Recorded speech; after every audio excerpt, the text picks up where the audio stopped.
ये हैं भारत के कुछ ऐसे दबंग आईएएस अफसर जिनके सामने बड़े बड़े मिनिस्टर ने भी टेके घुटने। अपने काम को लेकर थे इतने ईमानदार कि रिटायरमेंट के बाद भी हमेशा देश की सेवा में रहे तत्पर। एक ने तो बनाई ऐसी रिपोर्ट कि हिल गई पूरे उत्तर प्रदेश की शासन व्यवस्था। आइए जानते हैं भारत के उन ऑफिसर्स के बारे में जिनके सामने जुर्म भी दुहाई मांगता है। नंबर 1, अजीत कुमार डोभाल। जब भी भारत के चालक और तेज तर्रार आईएएस अफसर की बात आती है तो अजीत डोभाल जी का नाम लिस्ट में सबसे ऊपर आता है। ये बेहद ही ब्रिलियंट और बहादुर आईएएस अफसर के तौर पर जाने जाते हैं। इन्होंने अपने करियर की शुरुआत 1968 में केरला कैलेंडर के आईपीएस अफसर के तौर पर की थी। पंजाब और मिजोरम इमरजेंसी में इन्होंने एक अहम भूमिका निभाई थी। एक्सपर्ट्स की माने तो ऑपरेशन ब्लू स्टार में इन्होंने इस ऑपरेशन के लिए जरूरी जानकारी जुटाने में एक महत्वपूर्ण भूमिका अदा की थी। इन्होंने पाकिस्तान में 7 साल तक एक सीक्रेट एजेंट के तौर पर भी काम किया था और देश की सुरक्षा से जुड़े कई महत्वपूर्ण जानकारियां भी उपलब्ध कराई थी। 1990 में इन्होंने कश्मीर मुद्दे में भी काफी अहम भूमिका निभाते हुए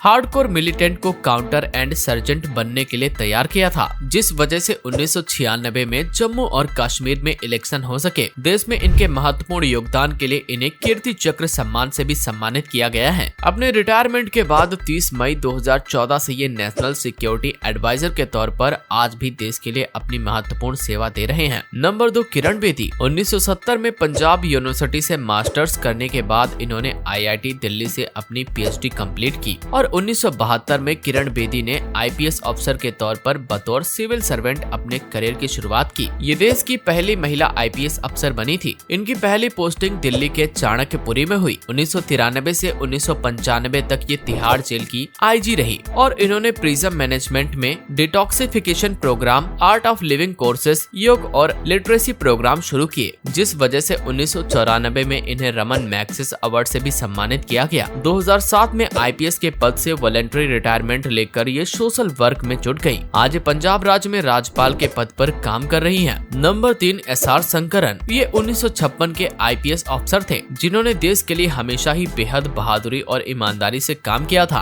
और हमेशा गरीबों और SC/ST समाज के लिए खड़े रहे थे। इन्होंने बतौर सेक्रेटरी के पद पर रहते हुए जब बॉन्डेड लेबर के मुद्दे को हाईलाइट किया था तब लोगों का ध्यान इनकी तरफ ज्यादा गया था। हालांकि बॉन्डेड लेबर स्कीम को इंदिरा गांधी ने अपने 20 पॉइंट प्रोग्राम के अंतर्गत ही खत्म कर दिया था, लेकिन इसे कई बड़े मिनिस्टर अभी भी स्ट्रिक्टली मान नहीं रहे थे। इसीलिए इन्होंने बॉन्डेड लेबर सिस्टम 1976 को स्ट्रिक्टली फॉलो करने की ठानी और इसके लिए कई प्राइम मिनिस्टर से भी टक्कर लेने में ये पीछे नहीं हटे। साथ ही ये SC और ST के लिए डिवाइस्ड इंटीग्रेटेड डेवलपमेंट स्कीम और स्पेशल कंपोनेंट प्लान का हिस्सा भी रहे। इन्होंने 2005 में पद्म भूषण अवार्ड को ये कहते हुए लेने से मना कर दिया कि अपने पद पर रहते हुए ईमानदारी से काम करने के लिए कोई अवार्ड नहीं लिया जाना चाहिए, ये हमारा काम है। ये सफाई कर्मचारी आंदोलन के मेंटोर भी रहे। 7 अक्टूबर 2010 को इस ईमानदार अफसर ने कार्डियक अरेस्ट में अपनी जान गंवा दी। Number 4, mister Ashok Khemka. ये अपनी ईमानदारी और तेज तर्रार कार्यशैली के लिए काफी पसंद किए जाते हैं। ये 1991 बैच के आईएएस अफसर हैं। अपने कार्यकाल में ही इन्होंने कांग्रेस की चीफ सोनिया गांधी के दामाद रॉबर्ट वाड्रा के इलीगल लीड को कैंसिल कर दिया था।